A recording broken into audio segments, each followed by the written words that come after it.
Senate Intelligence Committee Chairman Tom Cotton. Senator, good to have you on the program. I want to start with this breaking news from the president slapping these 10% tariffs on a number of countries, including Denmark, Norway, Sweden, France, Germany, the UK, the Netherlands, and Finland starting February 1st over this push to take Greenland. There's been a lot of criticism from the left about this. That we could put bases on Greenland. We don't have to go in and actually take it. We could do this without driving away our allies. I want to play a soundbite from you from Rahm Emanuel on why this doesn't make sense to at least the left. Watch. It's creating division with our allies when we need our allies focused with us on how to actually cripple and weaken the Iranian regime. And the consequences of actions like this, of turning our allies away, is on our front doorstep. I think President Trump is, and even Republicans are finally finding the courage to speak up and realize how strategically, financially, and commercially this is the dumbest thing ever seen. So I'll have you respond to that. Is this going to weaken our relationship with our allies?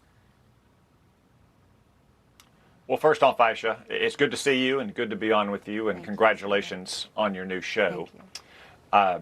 The president is right that Greenland is vital for the national security interest of the United States, and therefore vital that the United States have a closer relationship with Greenland to NATO's security interest as well. American presidents have realized this for decades, starting with at least Harry Truman, a Democrat himself. Greenland, along with Iceland and the United Kingdom, control the gap through which the Russian Navy has to move from the Arctic Ocean to the North Atlantic. Greenland is critical to missile defenses. Any attack from Russia or China would come, at least in part, over the North Pole. Greenland also has large deposits of rare earth elements, which China currently uses as leverage against the United States and our allies. So I don't think anyone questions that a closer relationship between the United States and Greenland is in everyone's mutual interest. Frankly, the best solution probably would be to acquire Greenland from Denmark. We have a long history in our country of doing so. Obviously, the Louisiana Purchase or the purchase of Alaska. We've even done it with Denmark. What we know as the Virgin Islands used to be the Danish West Indies. Short of that, we do have a treaty with Denmark from 1951 that gives us widespread access to Greenland. We need to immediately start moving forward on either front, though, to start achieving that effect. The president's post this morning mentioned the Golden Dome. Again, a lot of this gets back to missile defense and early warning systems, and he doesn't want to waste a minute. He knows he only has 3 years left in office. He wants to get this new missile defense system in place. That means we've got to start moving. That means we've got to have access to Greenland. Okay.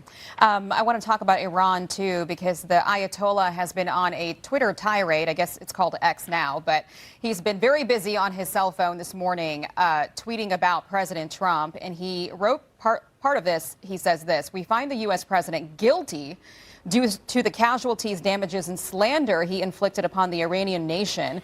And then he goes on to say the recent sedition was orchestrated by the U.S. The U.S. did the planning and took action. The U.S.'s goal is to devour Iran. I bring these posts up because the president says that he sort of convinced himself to back off Iran, not to strike Iran, at least for now, because they have assured him that they're not going to execute some 800 protesters that were apparently scheduled to be executed this week.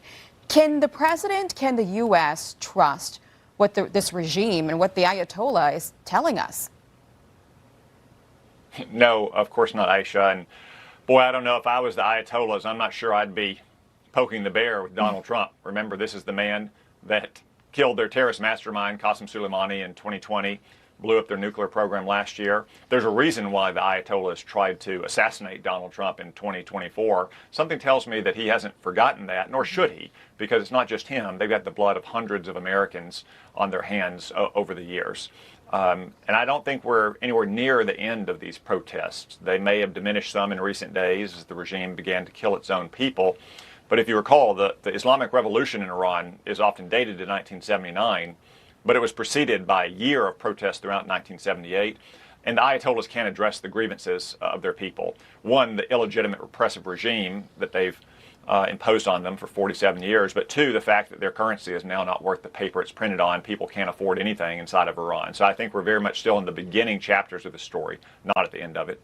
You know, the president's still preparing anyway for strikes. We've seen a lot of strategic moves in the area, in the region, sending our assets there, bolstering our defenses of our troops in the region, as well as Israel. But the Wall Street Journal this week reported that the president was told an attack on Iran would not guarantee the collapse of the regime. What are our options on Iran? Let's say they have lied to us and these protesters are killed and the president wants to do something. Well, Aisha, our military is always planning multiple options related to Iran, given the threats that have emanated from there for years. That should not be a surprise.